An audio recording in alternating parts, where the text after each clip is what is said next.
একটা হিরোইনের লাইফস্টাইল কতটা এক্সপেন্সিভ?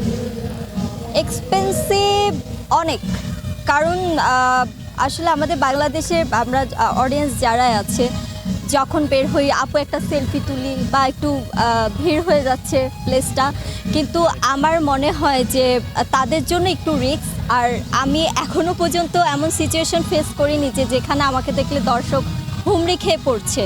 আমার এটা সামনে ইন ফিউচারে এই সিচুয়েশনটা আমার ফেস করতে হতে পারে, তবে আমার একটা পজিটিভ একটা জিনিস আছে যে আমি স্ক্রিনে দেখতে একরকম, স্ক্রিনের বাহিরে আরেক রকম। মানুষ আসলে সহজে আমাকে মিলাতে পারে না, তো স্ক্রিনে থাকতে গেলে মেকআপ করতে হয়, আর নর্মালি আমি যখন বের হই তখন আমার কোনো মেকআপই থাকে না আমার, যার কারণে সবাই ওইভাবে চিনতে পারে না।